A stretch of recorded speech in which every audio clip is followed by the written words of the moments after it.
Muy buenas noches, tengan todos ustedes. A nombre de la Fraternidad Médica por la Salud, Médicos Unidos por México, les doy la más cordial bienvenida este viernes 2 de febrero del año 2024. El día de hoy invité a unos excelentes médicos líderes de opinión para hacer un conversatorio acerca de la vacunación contra el COVID-19 en la población infantil 2024. Y quiero empezar por presentar a ustedes, perdón, están aquí mismo, a la doctora Clemencia Mayorga Ramírez. La doctora Mayorga es médica pediatra, especialista en docencia universitaria, es pediatra intensivista y actualmente es presidenta del Colegio Médico de Cundinamarca y Bogotá. Además, quiero agregar que estuvo en el frente de la pandemia por COVID en su país, en Colombia. También nos acompaña el académico doctor José de Jesús Coria Lorenzo. El doctor Coria es médico cirujano, especialista en infectología pediátrica, es autor de múltiples libros y publicaciones. El más reciente es Infectología pediátrica, modelos diagnósticos y algoritmos mentales en los procesos infecciosos más frecuentes. Es socio de la Academia Mexicana de Pediatría.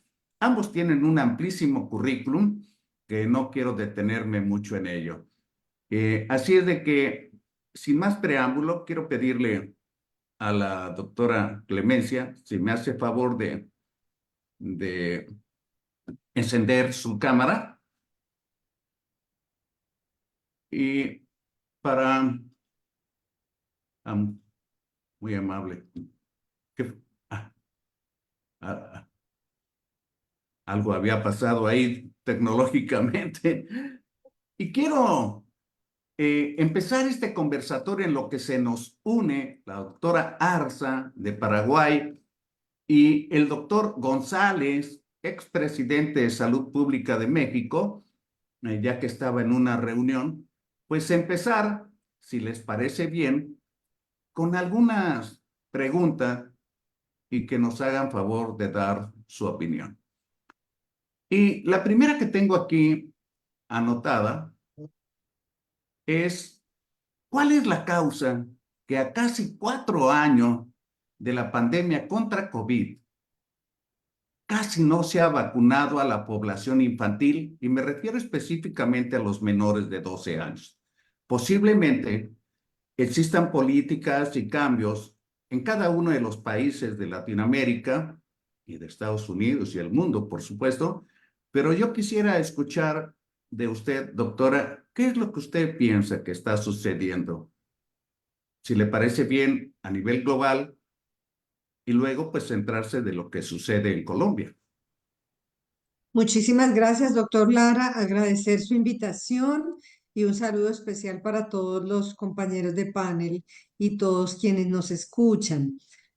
Con respecto a la pregunta muy interesante de qué está pasando con la población infantil, con la vacunación en la población infantil y el COVID, yo quiero decir que en principio, digamos que esta pandemia creo que es una de las pruebas importantes de que el mundo y los sistemas de salud no estaban suficientemente preparados para una emergencia que además creo que hay suficiente información para pensar que con el gran incremento de la población mundial, este intercambio cercano a la vida cotidiana con los animales, es decir, tenemos un riesgo de llegar a tener nuevos virus o bacterias que puedan generar circunstancias parecidas, similares al COVID-19. Y esto fue lo que nos ocurrió y tuvimos que correr, y estoy hablando desde el nivel global, doctor Lara, tuvimos que correr, y cuando digo tuvimos, digo más los países que eran dueños de las plataformas para generar las vacunas en el mundo, digamos que tuvieron que correr para hacer los cambios y poder generar afortunadamente sobre unos, digamos, unos principios que ya se tenían para la producción de estas vacunas, acortando tiempos en los términos sobre todo de la fase 4 de el estudio de las vacunas, pudimos tener las vacunas, pero en un tiempo récord, en unas circunstancias, digamos, emergentes, muy importantes, y por supuesto centrados en principio en cuál fue la población, que en este caso eran mayores de 60, 65 años, y población con comorbilidades, que fue la que tuvo el mayor impacto en términos de morbilidad, hospitalización, unidad de cuidado intensivo y muerte. Y el mundo se centró allí, tenía que hacerlo, pero sin embargo llama la atención que cuando hablamos de vacunación, hablamos de una protección poblacional y no individual. Y hoy tenemos a los niños y niñas, y hablo ya del caso Colombia, en donde tuvimos una vacunación, digamos, tuvimos que esperar un tiempo importante porque no somos productores de vacunas, y de eso me imagino que hablaremos más adelante. Nos tocó esperar en la fila el turno de quien nos tendría que vender las vacunas y cómo iban a llegar las vacunas y en qué momento, pero finalmente se consiguió, en mi concepto, algo tardíamente. Pero hoy Colombia, digamos que ha colocado 85 millones de dosis para una población de 50 millones de habitantes. Estamos hablando casi de 30 millones de habitantes que tienen un esquema con dos dosis por lo menos, y por lo menos una cuarta parte que tiene un esquema entre tres y cuatro dosis. Sin embargo, ese resultado, que podría verse de alguna manera relativamente optimista, cuando lo pasamos a los menores de edad, y estoy hablando de que en Colombia tenemos 16 millones de menores de 18 años, hablamos de que allí tenemos 2.200.000 dosis aplicadas. Es decir, que frente a la población general estamos muy rezagados y muy por debajo de la meta que debería obtenerse. Y a pesar de que el COVID, el SARS-CoV-2, ha mostrado una menor letalidad y una menor enfermedad severa en esta población, pues ellos son los que llevan el contagio a las casas, de los colegios, a los abuelos y a la demás población. Así es que en mi concepto, doctor Lara, para resumir, no hemos podido, digamos, impactar en la población como un colectivo, pensando en la vacunación, no solamente en la protección de los grupos de riesgo, sino en esa protección colectiva, que siempre es lo que queremos encontrar con las vacunas. Y ahí la población pediátrica está rezagada. Muy bien, muy amable y muy interesante su comentario. Creo que ha dado una visión muy clara, pues de que existen fenómenos fuera de las políticas de salud, sino las condiciones globales y socioeconómicas que han condicionado a esta población de menores de 12 años los aspectos de vacunación.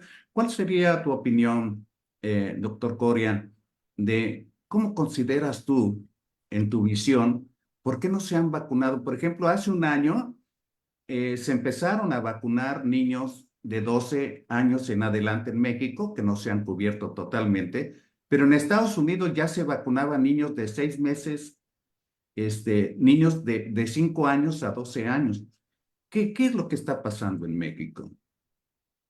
Lo que está pasando en México, ahorita lo comentamos, eh, quisiera retroceder un poquito el tiempo a el concepto de de la pregunta original, ¿por qué no se vacunan los niños?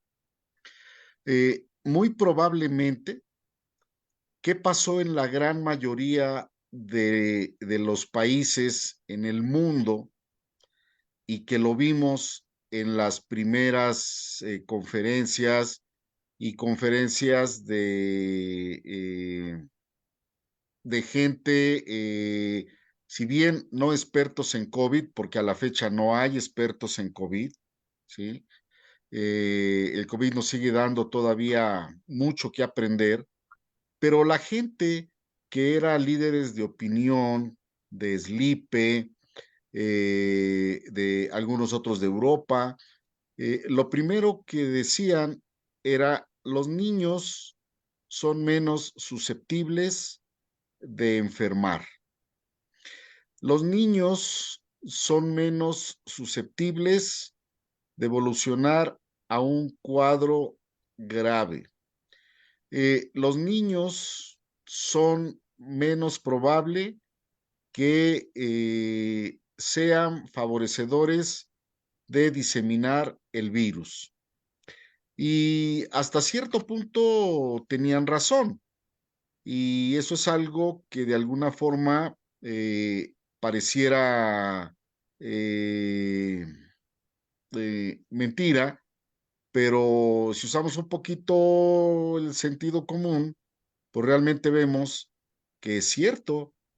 La mayoría de los niños en el mundo, menores de 12 años, no se ha vacunado, ni siquiera en el porcentaje que la doctora lo dice, de al menos tener 2 dosis de una vacuna y mucho menos tener 3 o 4 dosis.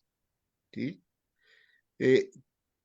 Esto, pues de alguna forma, desde el punto de vista político ya en nuestro país, pues empezó a limitar los grupos que debían vacunarse. Y entonces, igual, como no sabíamos a qué nos enfrentábamos y se colapsaron los sistemas de salud y empezamos a ver que teníamos colegas, amigos que fallecían, pues entonces se empezó, porque hasta ahí, hasta ese momento, ¿sí? Aunque había gente de la población general que fallecía, como adultos y jóvenes, pero hasta que empezaron a ver que, que había médicos que fallecían, fue que empezaron aquí en nuestro país a decir: a ver, vamos a priorizar quiénes se vacunan. Se vacunan primero los médicos, se vacuna todo el personal de salud, después empezamos a vacunar a la población adulta mayor de 65 años y después empezamos a vacunar a la de 40 y después nos vamos con los de 18, que también hubo mucho problema en decir sí, sí vacunamos a las de 18 hasta que no empezaron a hacer, a salir más estudios de que podría haber beneficios también en el grupo de 18 años. Y pues bueno, ¿qué otra cosa impactó? Y no nada más en no vacunar a los niños, sino a más de la población, pues el hecho de que no había presupuesto para adquirir las vacunas que eran emergentes en su momento y que pues de alguna forma, y corríjanme, por favor, puedo decir una barrabasada, una tontería, pero yo no he leído un artículo que diga que están totalmente aprobadas las vacunas que tenemos ahorita en la actualidad, ¿sí? Creo que solamente la de Pfizer ya fue autorizada por la FDA el año pasado, creo que es la única que tiene autorización de Pfizer, y todas las demás se han dejado igual como vacunas emergentes. Entonces, pues no había el presupuesto y pues eso limitó que no solo no se vacunara a los niños, sino que igual no se vacunara a mayor población. Muy bien, muy amable, doctor Coria. Estamos analizando en esta primera pregunta por qué razón no se han vacunado los niños menores de 12 años en muchos países y específicamente en México. Yo quiero darle la bienvenida al doctor Jesús Felipe González Rondal. El doctor González es especialista en salud pública, tiene mucha experiencia en prevención de enfermedades y ha sido presidente de la Sociedad Mexicana de Salud Pública.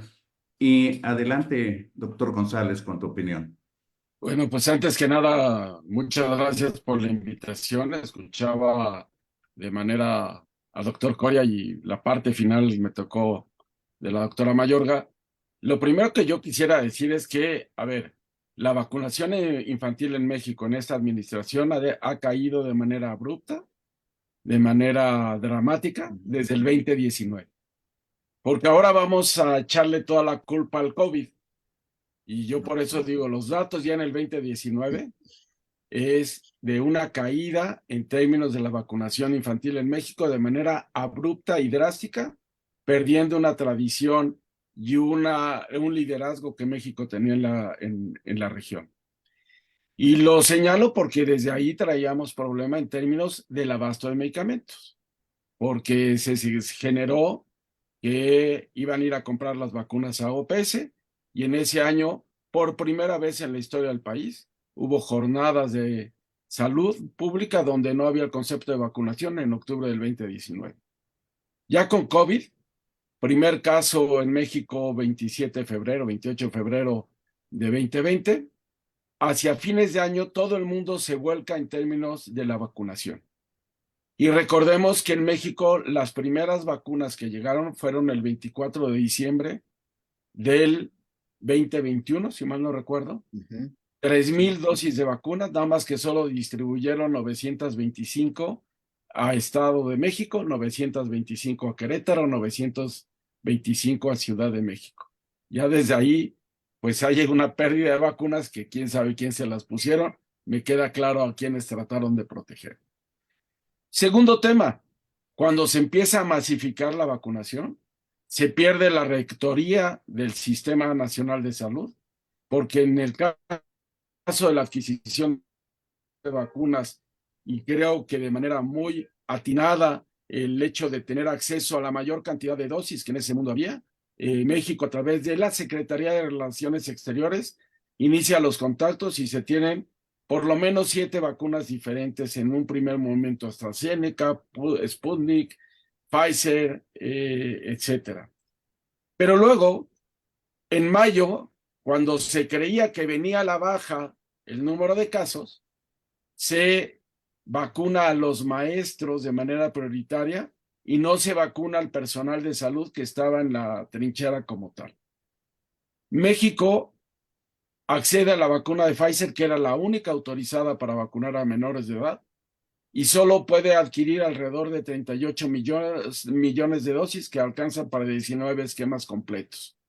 Y ya desde ahí traíamos un problema y luego esas vacunas pues se compraron, pero no se pagaron. Hubo ahí un intercambio con la parte gubernamental y el hecho es que llegamos a lo que sería el 2021, que viene el nuevo repunte, diciembre del 2021. Recordarán que es la otra ola cuando llega la variante Omicron, donde hay mayor transmisión y también empieza a haber igual número de funciones. En ese momento, México no tiene acceso a vacunas. Y aparte, teníamos, primero también señalar, se politizó la vacunación e inclusive se incrementó la vacunación el mes previo a las elecciones de medio término en México, en el 2021, y alrededor entre los meses de mayo a junio, y posteriormente hay una caída en la vacunación porque se dejó de lado a las instituciones de salud en el proceso de vacunación. Acuérdense que se generaron estos correcaminos. 2, se quitó de la rectoría al Consejo Nacional de Vacunación. El Consejo Nacional de Vacunación no ha opinado sobre esto y el Consejo de Salubridad General menos. Menos. Entonces, pues desde ahí estamos dando cuenta de lo que traemos.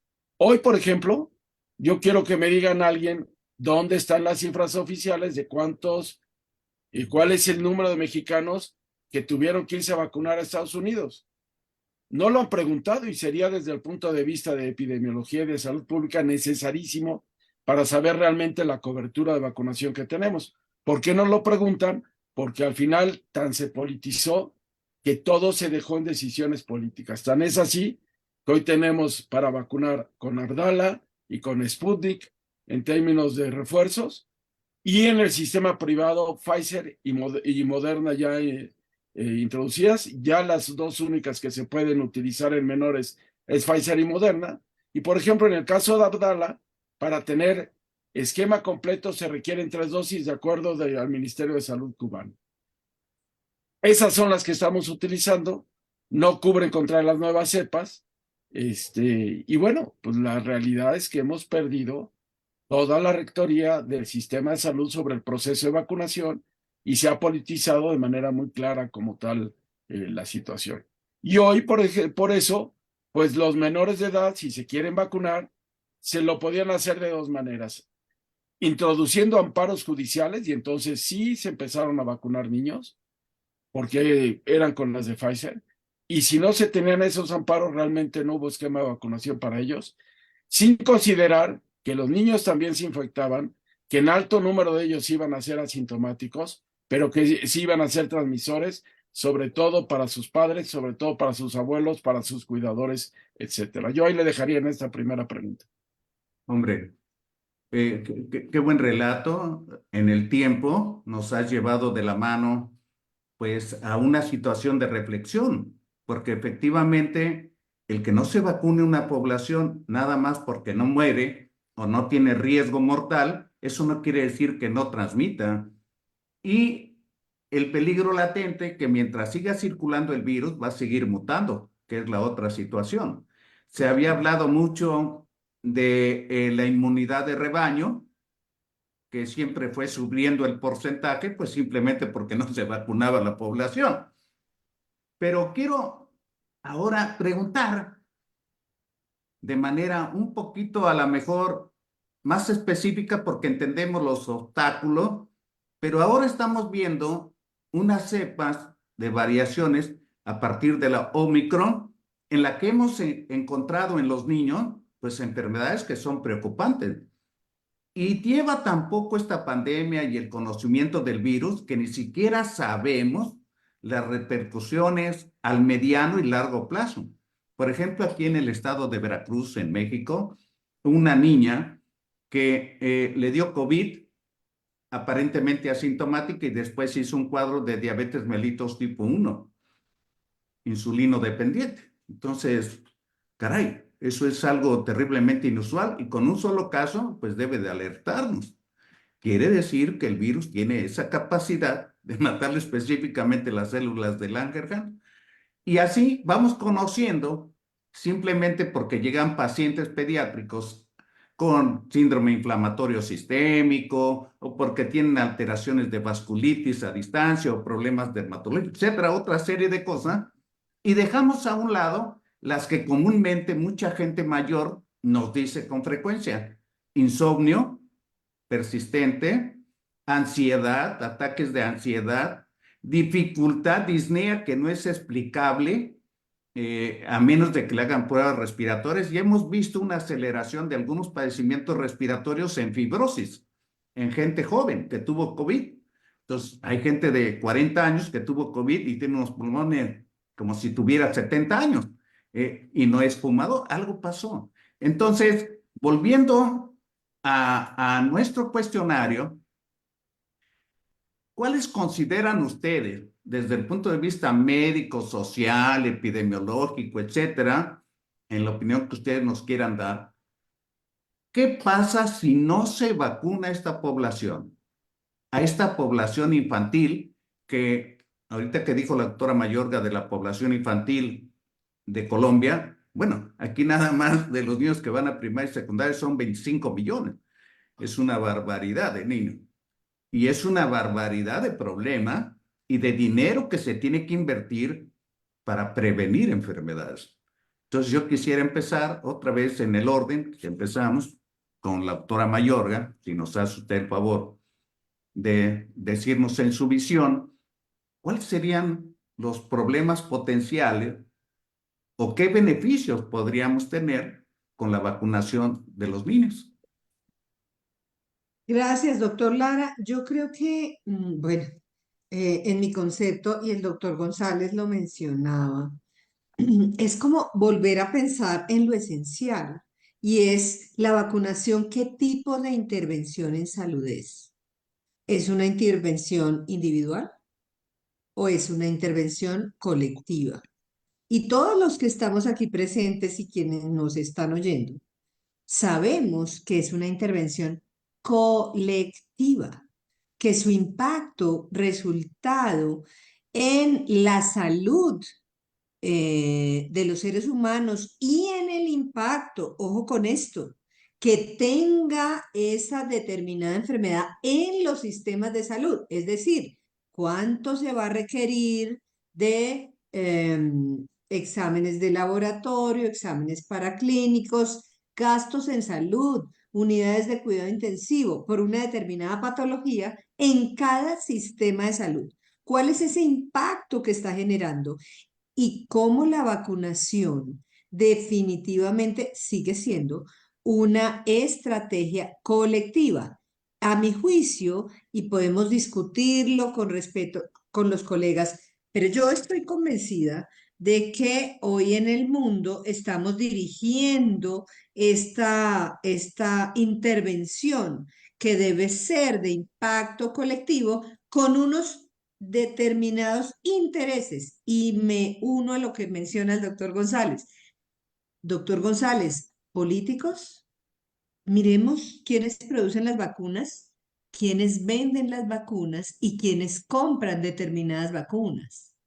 Pero también miremos cuáles son las directrices para vacunar determinadas poblaciones. Yo particularmente, digamos que en mi experiencia en salud pública, estoy convencida de que hay unos grupos que hay que priorizar y cuando se tuvo una emergencia como la pandemia, había que priorizar por grupos como ustedes lo mencionaron y como se hizo en todos los países. La pregunta es si hoy, pasada esa emergencia, seguimos en la misma situación o estamos simplemente dirigiendo de una manera no tan técnica, déjenme utilizar esa expresión, tanto en el tipo de vacuna, en la actualización de la vacuna, como en la población que se dirige esa vacunación. Y eso preocupa, porque es prácticamente en mi concepto, y lo podemos discutir, la antítesis de la evidencia de lo que debe hacerse en salud pública. Yo veo que hay realmente, digamos, un cruce de intereses, yo creo que en los países, en el mundo, en los gobiernos, lastimosamente, lo digo también en el caso de Colombia, y lo menciono porque en el caso de Colombia, queridos colegas, se está diciendo, por ejemplo, que la vacuna Sinovac, eh, pues cepa ancestral, vamos a tener que aplicarla en niños. Y créanme que yo no soy tan experta en el tema, pero tengo un gran grupo de infectología pediátrica en Colombia que son quienes dictan estas directrices y dicen, pero la evidencia científica nos dice otra cosa. La evidencia científica nos está hablando de la vacuna monovalente actualizada. Eso es lo que hay hasta hoy, la evidencia científica. Entonces, cuando yo veo eso, digo, ¿realmente qué está prevaleciendo? ¿La evidencia científica o otro tipo de intereses? Y ahí es que yo creo que los médicos, quienes tenemos algunos conocimientos, las organizaciones médicas, debemos ser completamente claros frente a la opinión pública del deber ser de acuerdo a la evidencia científica. Sería mi reflexión sobre el tema, doctor Lara. Muchas gracias, doctora Mayorga, muy interesante, porque da la casualidad de que en México estamos en tiempos de política, en tiempos de elecciones. En este año vamos a tener elecciones, las más concurridas de la historia de México, pero por ahí me hicieron un comentario muy interesante, la dejo para el doctor Coria, de que qué diferencia sería si los niños también votaran, ¿verdad? Este, a lo mejor la estrategia de vacunación sería diferente.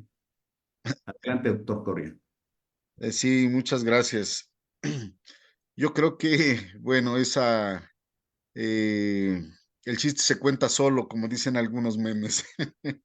Si los niños votaran, pues obviamente la estrategia de vacunación sería distinta.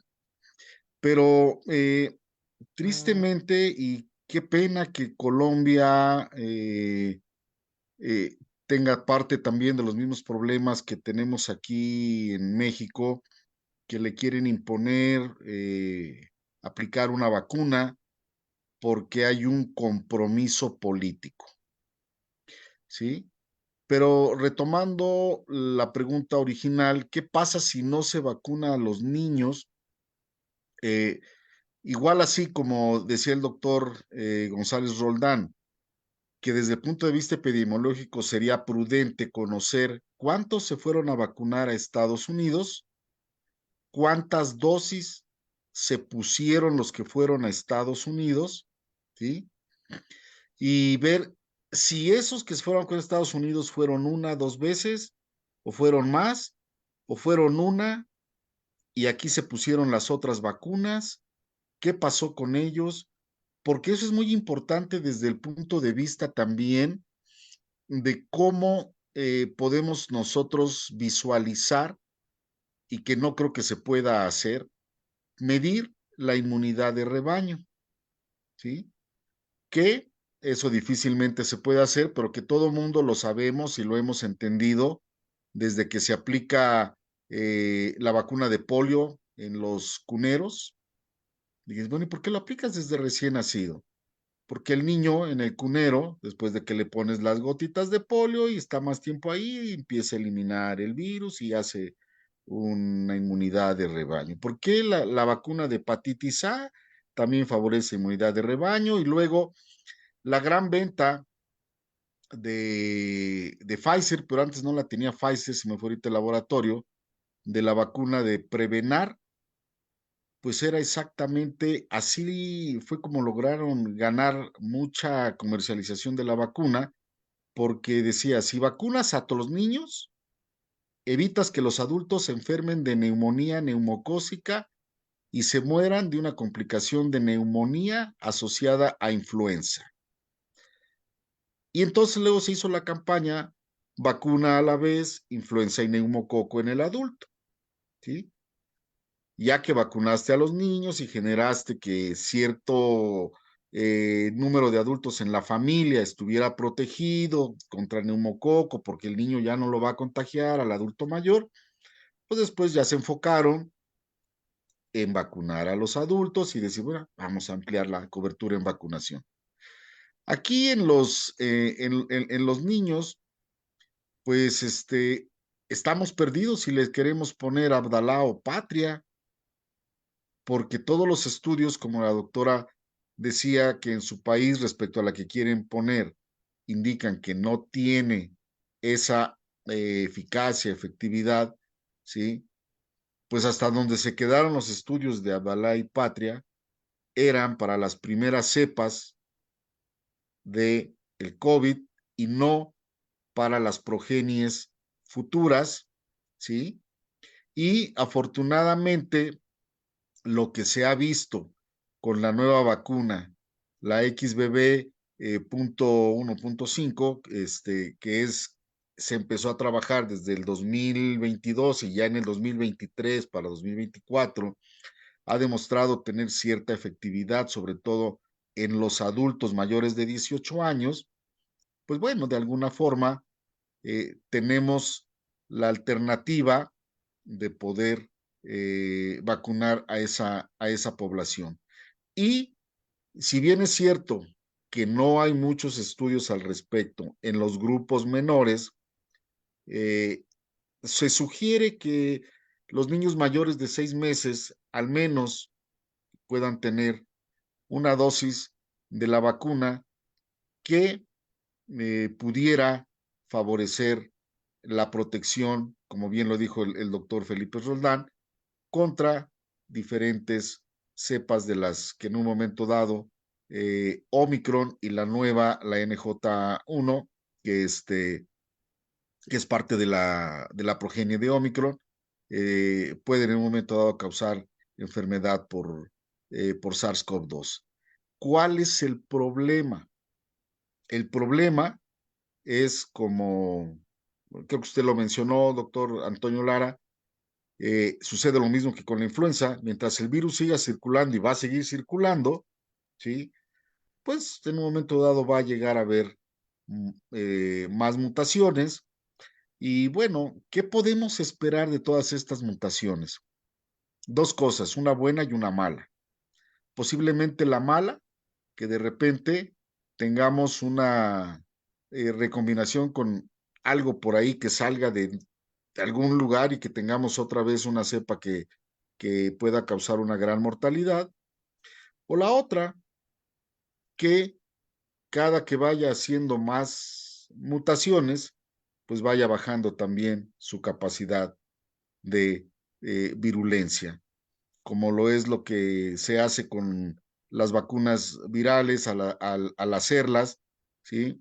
De las que estábamos acostumbrados, no a estas vacunas de RNA o de DNA, ¿sí? En donde decíamos, bueno, para atenuarla, ¿sí?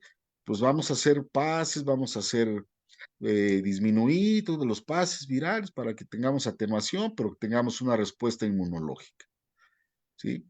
Y pues bueno, lo último que usted comentaba, y qué bueno que el doctor González Roldán tocó el tema de cómo estaba México aquí. No tiene mucho que publicamos un artículo que se llama ¿Y quién protege a los niños y a los adolescentes? ¿Sí? Es un artículo que pues le ha dado la vuelta al mundo por lo que veo, porque he recibido varias invitaciones de algunos congresos de Dubái, Europa, Italia, Francia. El gran problema es que no le pagan los gastos, usted tiene que pagar todo para ir a dar la plática. Y yo hablaba ahí exactamente de cómo estaba México. Uno de los puntos, ¿sí? Yo toqué 4 puntos ahí, pero uno de ellos era la vacuna. ¿Cómo estaba México? Que éramos la punta en Latinoamérica y ahora somos la colita, ¿sí? Y pues tristemente, así es. Si los niños les dijeran, ya tienes derecho a votar, créame que hasta los recién nacidos iban a votar.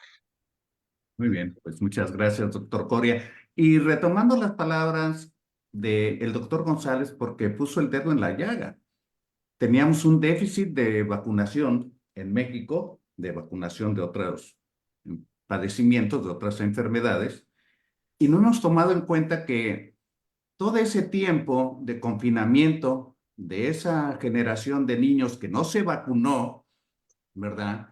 Y que tienen una deuda inmunológica, cuando vuelven a regresar a las escuelas o asisten por primera vez, son susceptibles o más susceptibles de los padecimientos que aparentemente teníamos dominados. Y hablamos de sarampión, de varicela, de las neumonías graves por virus sincicial respiratorio, etcétera. Entonces, pues como que cobra un poco más de importancia tomar en cuenta que tenemos una generación desfasada en su deuda y que todavía no alcanzamos los niveles de vacunación que teníamos antes de la pandemia y ahora tenemos un déficit de padecimientos que ahora son endémicos, como es el COVID. Entonces, ¿cuál sería su opinión, doctor González, acerca de, pues, qué es lo que pasa, qué beneficios se tienen o qué problema vamos a tener con estos niños menores de 12 años? A ver, yo creo que los beneficios de la vacunación están a todas luces demostrados. Afortunadamente en la mayoría de nuestros países latinos no hay todavía este movimiento antivacunas como en otros lados del mundo, como en Europa, Estados Unidos. Y eso se vio. O sea, cuando abrieron la vacunación a adolescentes, las notas eran que se había desbordado la población adolescente en búsqueda de su vacuna. Entonces, eso habla de que en México hay una tradición en términos de la vacunación muy clara. Coincido con la doctora Mayorga en términos de que esto debe ser una política colectiva y no olvidar que en México la mayor equidad alcanzada entre los seres o entre los habitantes de este país ha sido la vacunación.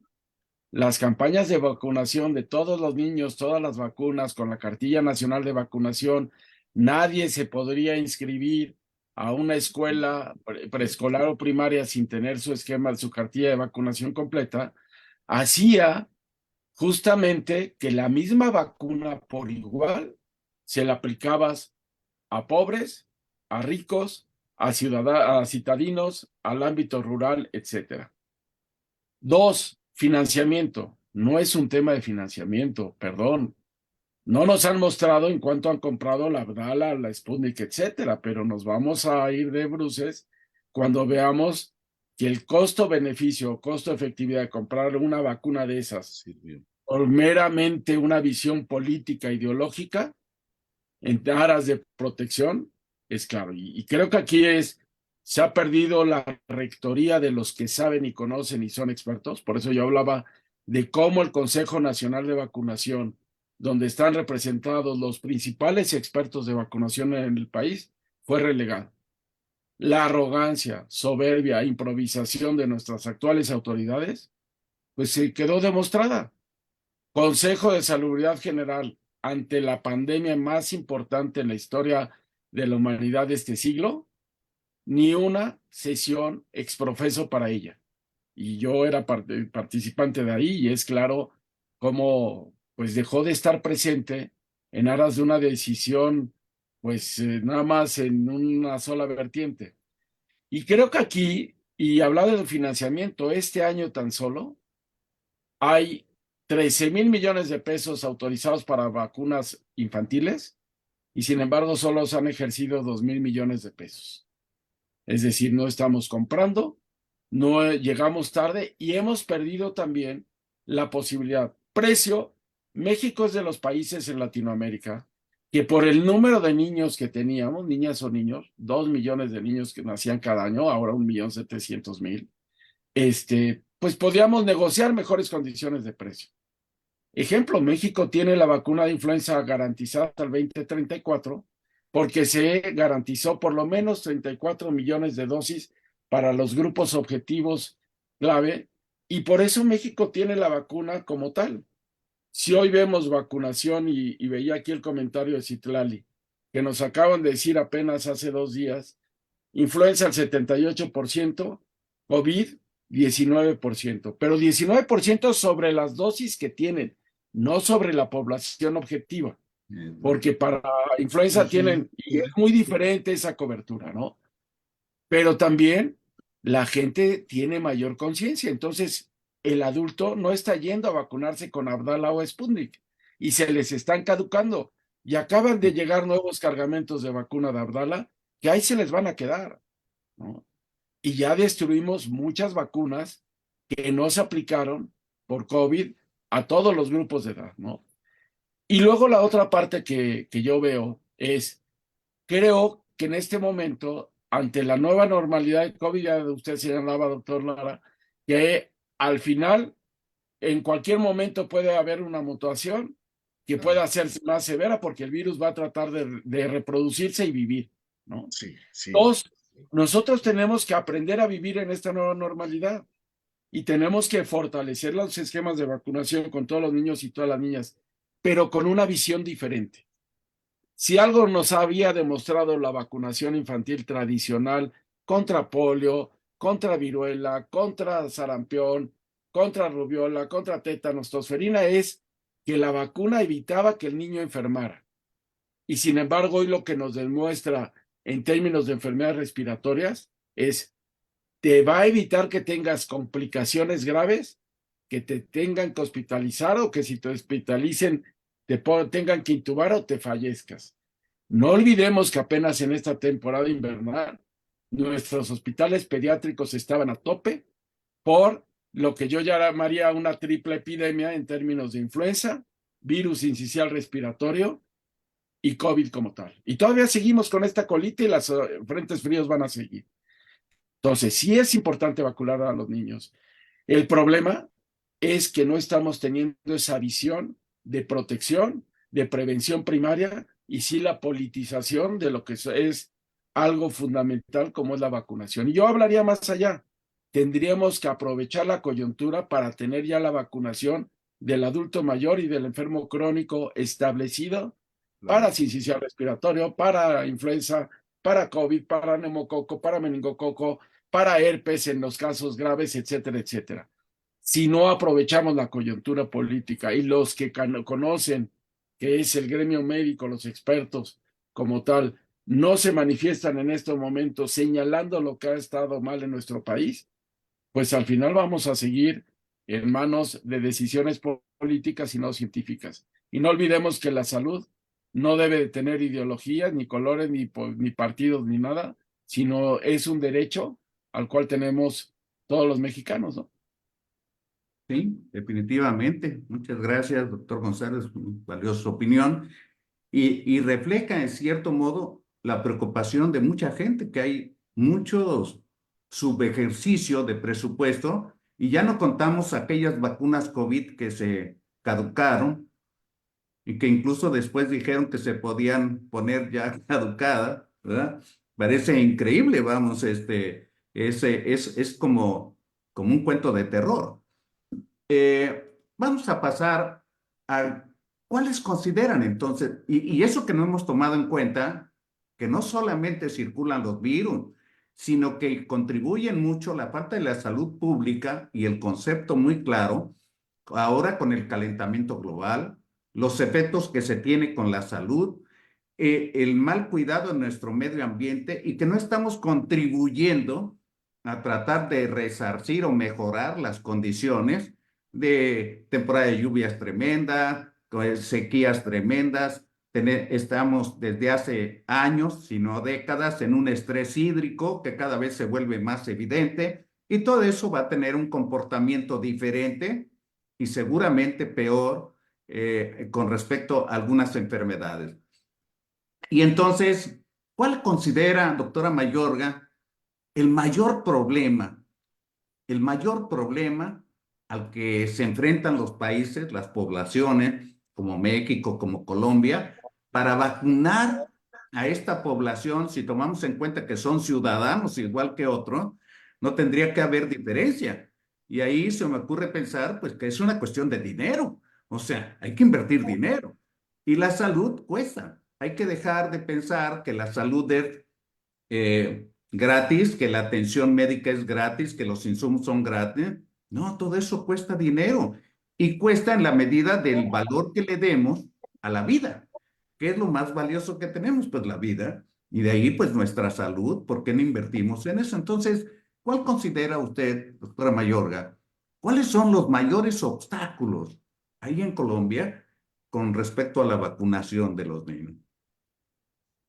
Gracias, doctor Lara, por la pregunta. Yo quisiera hablar, digamos, en términos más genéricos, porque me parece que la vacunación y sus problemas son un reflejo de los problemas más generales de los sistemas de salud en el mundo y de la salud pública, cómo se aborda y se impacta y se interviene en la salud pública en el mundo. Aquí, ¿a qué me estoy refiriendo específicamente? Me estoy refiriendo a las inequidades en términos de desarrollo entre los diferentes países, países productores de vacunas, de medicamentos, de tecnologías en términos de salud, de innovaciones, etcétera, etcétera, y países como Colombia o países como México, que por muchos esfuerzos que hagan, en medio de una situación, digamos, y destinación de recursos mayor para los sistemas de salud, no puede, no tiene las posibilidades de alcanzar ese, digamos, nivel de aporte de recursos para innovación, para tecnología, y eso, digamos, es una realidad. Más allá de nuestros deseos, yo sería la primera en que quisiera que tuviéramos muchos más desarrollos, más destinación de recursos, etcétera, pero no es una realidad. Eso es una verdad de apuño.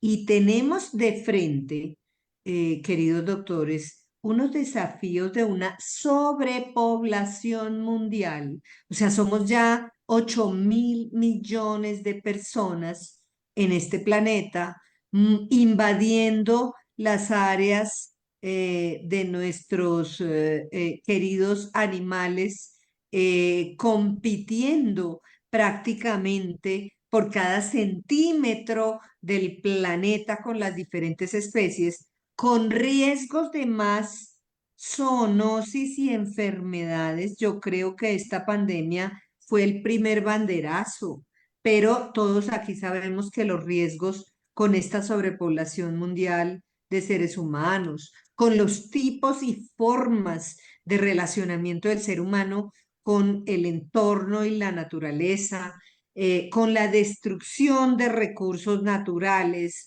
con el calentamiento global, pues lo que nos enfrentamos, perdónenme, es a muchas más de estas situaciones.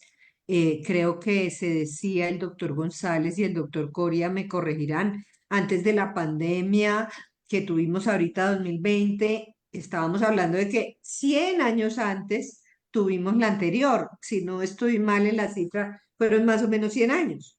Lo que se dice ahora es que ya no vamos a esperar 100 años y que en mucho menos tiempo vamos a tener un segundo o tercer evento. Entonces, lo que me preocupa, doctor Lara, para resumir, es la inequidad en los recursos, en la producción, en el desarrollo, en el conocimiento en los diferentes países. Y creo que ahí, desafortunadamente, y para ser realista, países como los nuestros están en una desventaja importante. Así es que, bueno, yo quisiera pensar que los equipos de salud pública, que los grupos académicos, que los grupos realmente que cuentan con la evidencia científica frente a la necesidad de invertir en tal vez la mejor estrategia, a mi juicio, junto con el suero de rehidratación oral en su momento, para impactar la salud pública y la mortalidad, es la vacunación. Y ojalá fuéramos esos grupos de interés que tuviéramos el poder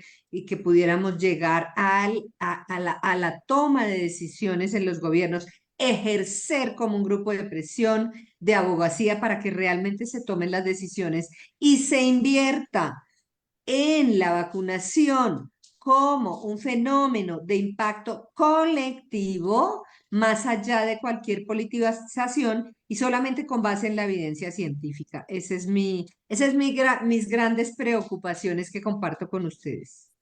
Muy amable y creo que coincidimos en mucho con su visión. Y no sé qué opinas, Corea, de cuáles serían, desde tu punto de vista, los mayores obstáculos o problemas para cubrir a esta población infantil. ¿Son problemas exclusivamente políticos, económicos, sociológicos? Porque en el caso de México, yo me imagino que en Colombia sucede también. Hay una Colombia de Medellín, hay una Colombia de otra ciudad, pero hay un montón de Colombias, de pequeñas poblaciones en zonas selváticas, etcétera, pues que es otro tipo de Colombia. Igual en México, el México del norte es diferente al México del sur, diferente a la costa oeste, a la costa este. Entonces, ¿cuál consideras tú, Cory, que sea el problema, el mayor obstáculo Wow, que tenemos aquí en México? parece una pregunta entre comillado, de buscapié. Porque yo podría ponerle nombre y apellido, pero seguramente que mañana me corren del hospital. Entonces, a lo mejor le ponemos nada más número y letra. La gran problemática se llama cuarta T. Se centra todo ahí en la cuestión de no ver los intereses del futuro de nuestro país, que hace muchos años siempre se ha pregonado. El futuro son los niños, tu futuro son los niños, la escolaridad adecuada en los niños, el aprendizaje adecuado en los niños es el futuro de México. La salud en los niños es el futuro de México. Y se han priorizado otras cosas.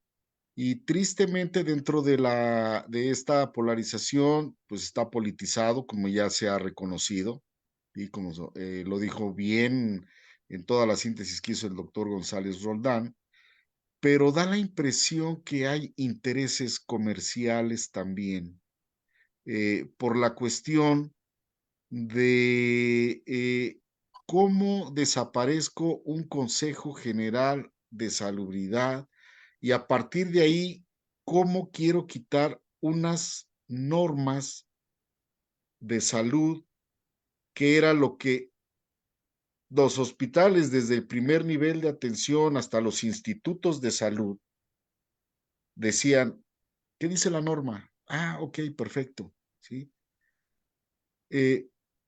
Así, nomás de un plumazo dijeron, no hay normas. Y entonces, ¿sobre qué nos guiamos? ¿Sobre qué nos basamos? ¿Sí?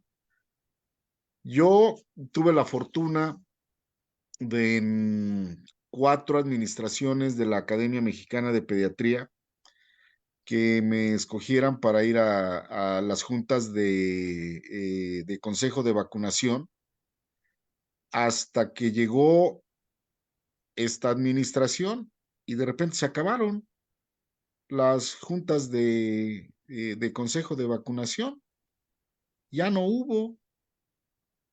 ¿Y, ¿Y qué pasó a partir de ahí? Como bien lo dijo el doctor y también lo señalo en ese artículo que les comenté, pues disminuyó no solo el número de vacunar ahorita actualmente a niños contra COVID, sino ya no les ponemos ni sarampión, no les ponemos ni hepatitis B. Bueno, no hay vacuna de varicela, no hay vacuna de rotavirus, cayó todo el programa de vacunación en los niños. Y creo que pues no hay vuelta de hoja. El gran problema es que la salud, y no nada más hablando a nivel de programas de vacunación, ¿sí? La salud en general en nuestro país está politizada y mal atendida. Muy bien, muchas gracias, doctor Correa. Voy a hacer la misma pregunta al doctor González, pero con otras palabras, porque desde hace décadas, México, 80 años, le ha apostado en las políticas de salud a las políticas de medicina hospitalaria, con grandes centros hospitalarios, con creación de especialidades, todas ellas muy buenas, que han ido a menos con equipos en los últimos años, pero como que se ha olvidado un poco el primer nivel de atención.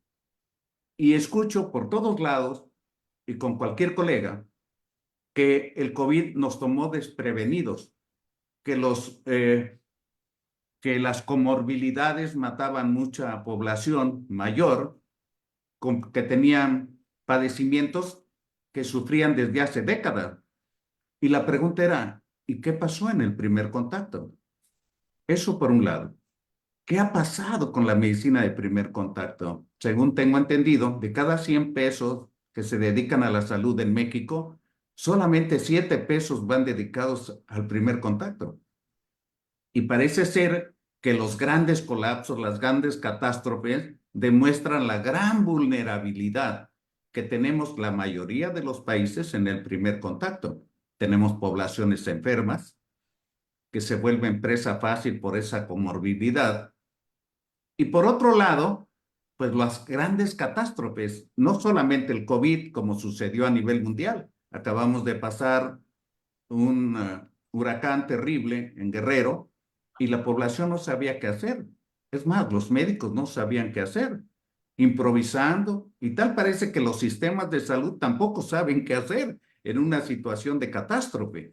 Entonces, eh, doctor González, ¿cuáles considera que son los mayores problemas, obstáculos para cubrir esta vacunación en esta problemática en la que estamos envueltos?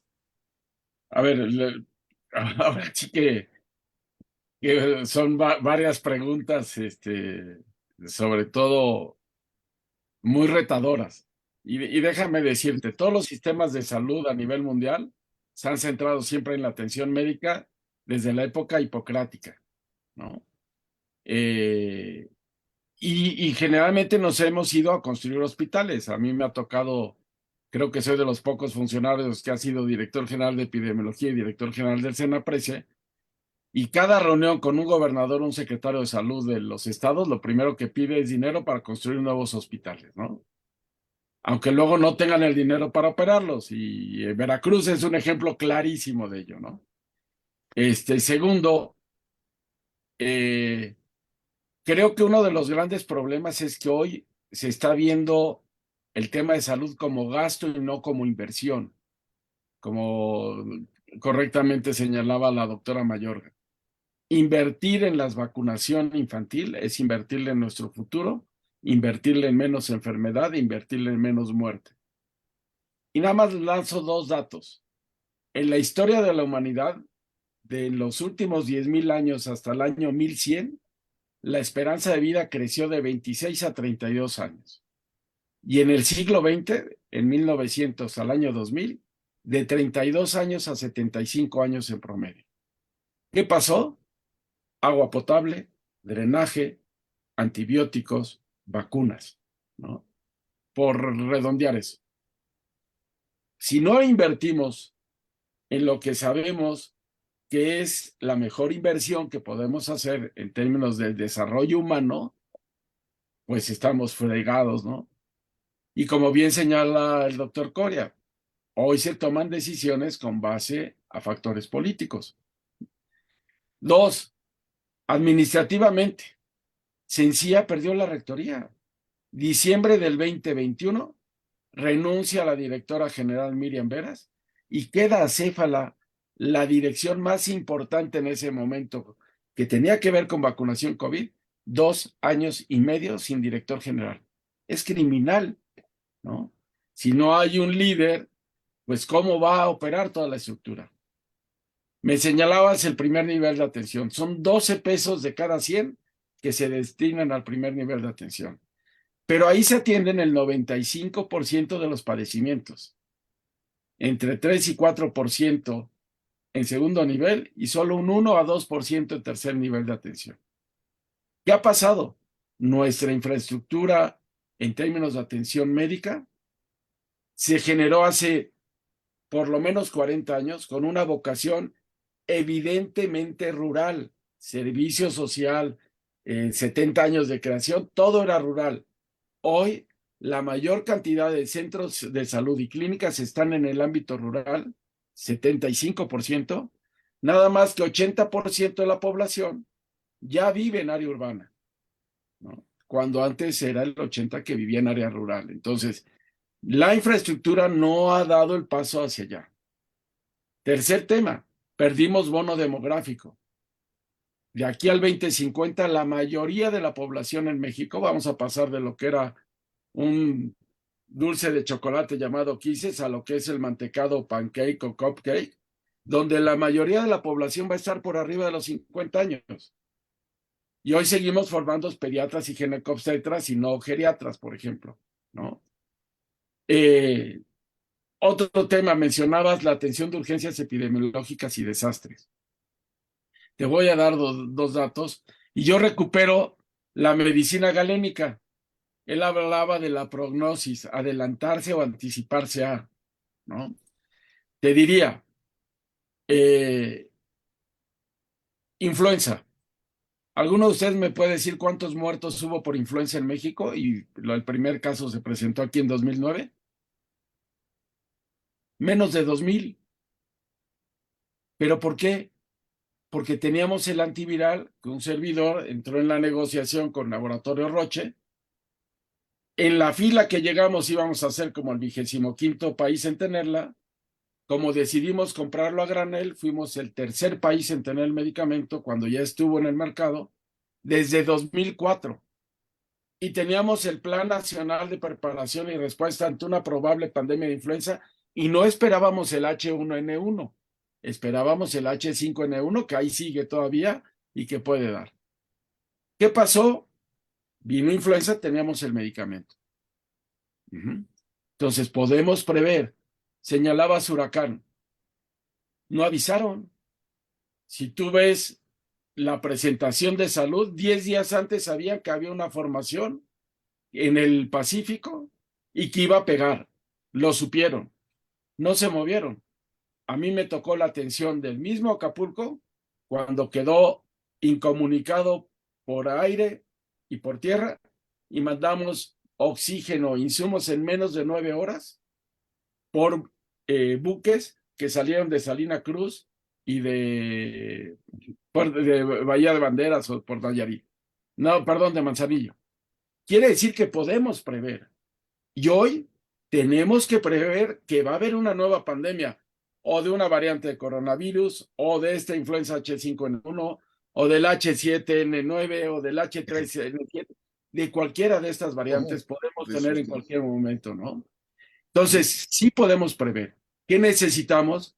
Que los que saben y conocen tomen la rectoría de las decisiones y no se politice, y sobre todo entendiendo que el financiamiento es clave.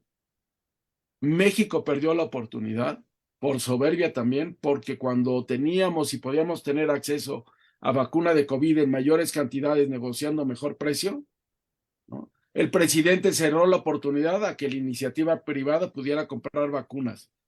Puedes tener la rectoría federal, puedes tenerla con los estados, puedes tener con iniciativa privada, con sociedad civil, si quieres trabajar en conjunto, si quieres ser omnipresente, omnipotente, pues pasa lo que estamos viendo, desviación de recursos hacia obras faraónicas que en términos de impacto al final pues van a tener poco que ver, ¿no? Espero haber contestado. Y el primer nivel, déjame decirte, lo pongo en otro tema. Diabetes se dice que en primer nivel solo puedes controlar al 30% de los pacientes diabéticos. Guanajuato controla al 50% de los pacientes diabéticos. Y nada más para darte una cifra. En Guanajuato se atienden 80,000 pacientes diabéticos en los centros de salud de la Secretaría Estatal, ¿no? En Veracruz, que tiene 9 millones de habitantes, Guanajuato tiene 5 millones, en Veracruz solo atienden a 25,000 y solo le hacen hemoglobina glicosilada al 30%. Pero ve todo lo que vocifera tu gobernador, ¿no? Muy bien. Bueno, pues Nos van a censurar, doctor. estamos ya casi en el tiempo y quiero pedir pues una reflexión final a manera de recomendación. Esto que han hablado todos ustedes, todo muy valioso, para mucha gente novedad, para muchos de nosotros nos deja pensando algo que creíamos que ya sabíamos y nos damos cuenta que tenemos que seguir investigando. Y ese es un grave problema en México y seguramente en Latinoamérica. No se hace investigación. No tenemos la costumbre de recabar datos. A mí me encantaría saber qué pasó con los huérfanos de la pandemia. Me encantaría saber cuántos abuelitos murieron de niños que se enfermaron y que los infectaron por COVID. Pero no tenemos nada de eso y tenemos que creer que es otra forma de esclavitud del siglo XXI, pues los que sí hacen investigación. Entonces, yo quisiera pedirle a la doctora Mayorga, para concluir este conversatorio, desde su punto de vista, ¿cuál sería la recomendación que usted le podría dar al público que le va a escuchar o a las autoridades? ¿Qué considera usted que es lo que se debería de hacer? Gracias, doctor Lara. Pues digamos que para ser coherente con la línea de pensamiento que hemos venido planteando aquí, la primera recomendación es que tenemos que pensar en la equidad, pero en la equidad en términos de determinantes sociales de la salud. El doctor González lo mencionaba, esas son las estrategias.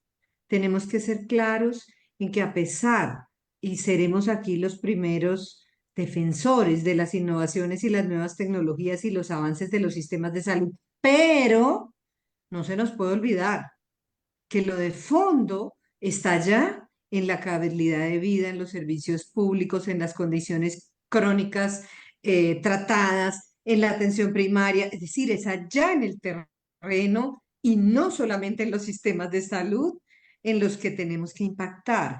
Y si no impactamos de manera más equilibrada, de manera más equitativa, estoy hablando no solamente de esa inequidad, doctor Lara, que usted mencionaba que tenemos en Colombia, por dentro, en México, no, de la inequidad en el mundo. O sea, yo quiero decir, si hoy tenemos a la mitad del mundo, porque es así, la mitad del mundo no tiene solucionadas sus condiciones básicas de calidad de vida y de saneamiento, entonces, ¿cómo esperamos controlar nuevos eventos de pandemia?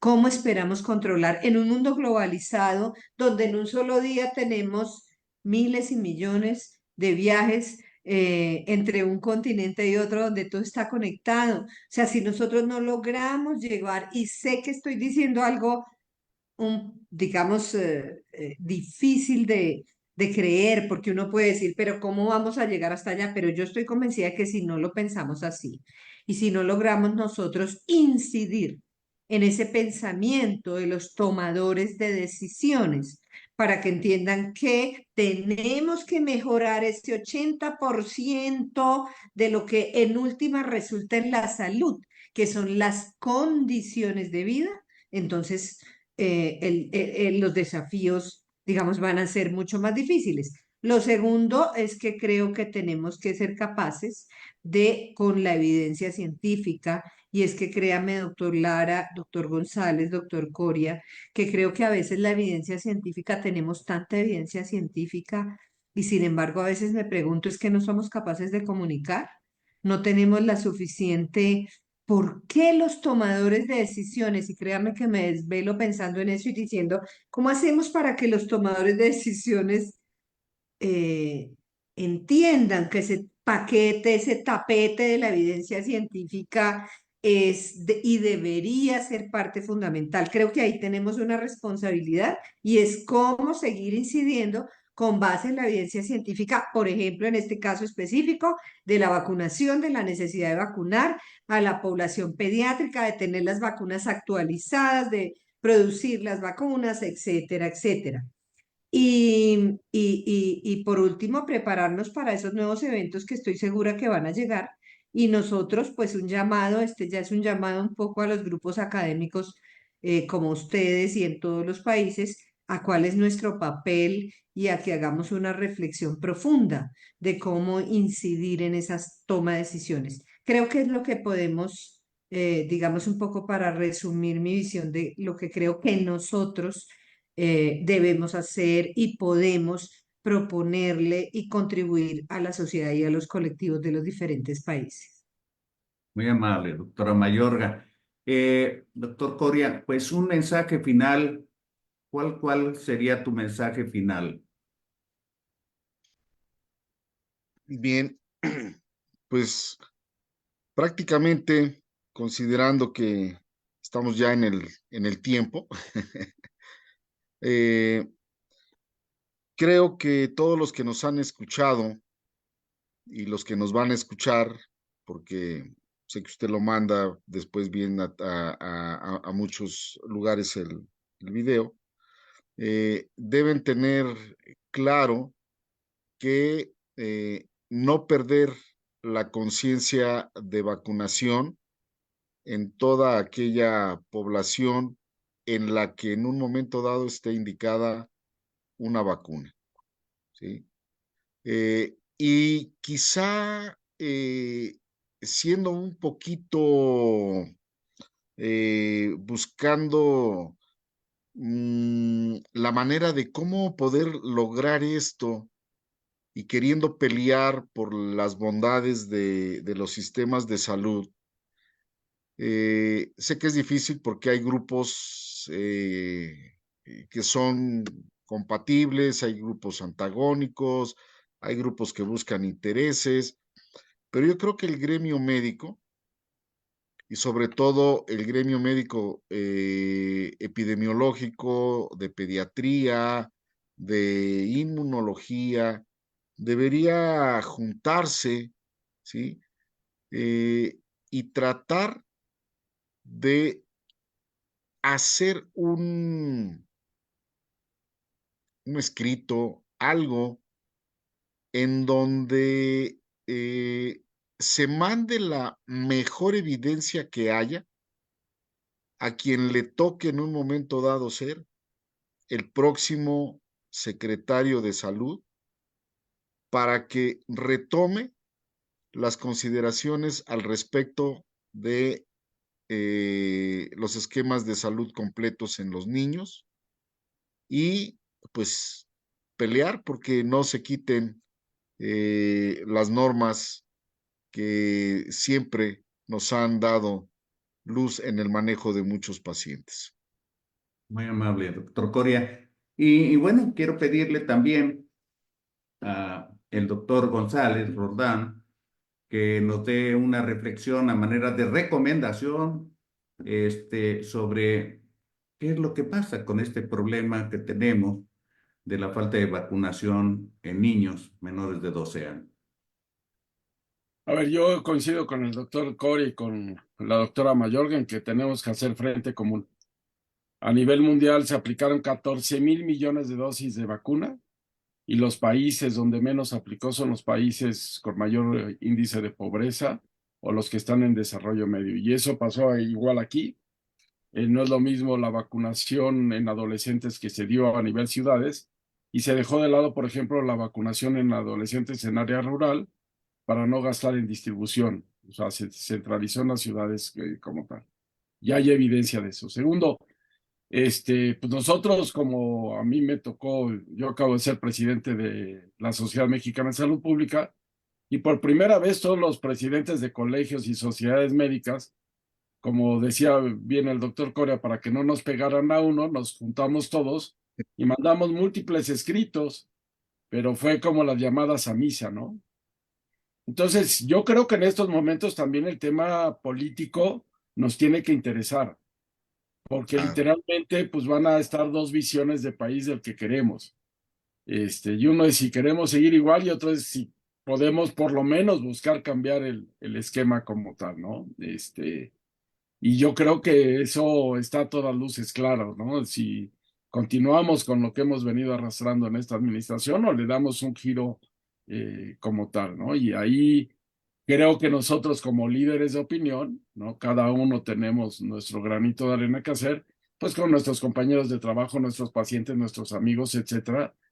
Porque luego cuando uno habla de estas cosas con personas que están dogmatizadas, pues es difícil que entiendan y no se dan cuenta que nos estamos jugando el futuro de nuestros niñas y niños, ¿no? Ese es un tema clave, no solo en vacunación, sino el futuro de ellos, porque andamos mal en educación, porque andamos mal en vías de comunicación, porque andamos mal en inversión.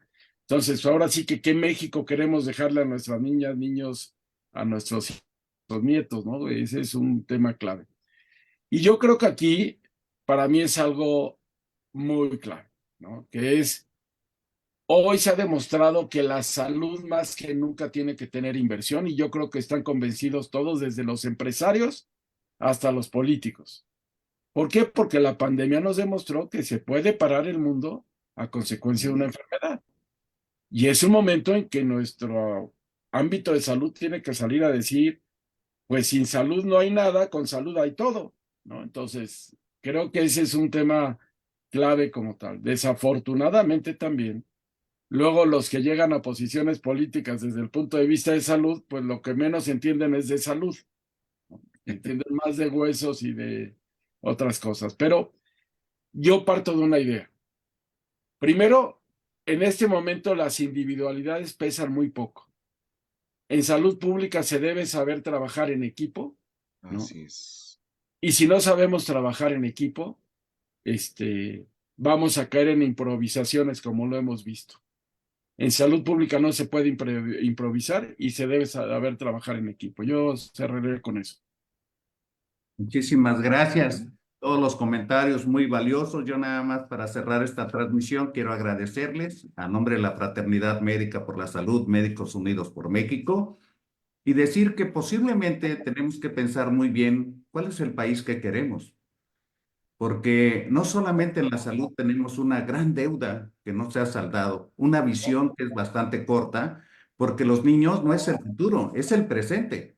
Es la generación del presente que va a ver por nosotros en todas las fuerzas vivas y que va a manejar todos nuestros países. Entonces, hay 4 vectores fundamentales en los que se tiene una gran deuda por parte de la gente que toma las decisiones, de las decisiones políticas. En cuanto a la educación, en cuanto a la seguridad, en cuanto al trabajo y por supuesto a la salud. Si no se invierte en eso, no tenemos nada prácticamente. Quiero agradecer a todos los que se unieron por la plataforma de Zoom y en YouTube. Y este video va a estar en unos minutos más en nuestro canal de YouTube. Muchas gracias a todos. Buenas noches y hasta pronto. Muchísimas gracias, un gusto. Buenas noches, Un un gusto. placer. Saludos, Buenas doctora Mayorga. noches. Saludos, doctor Correa. Saludos, Saludos, doctor gracias. Felipe. Gracias, doctor Lara.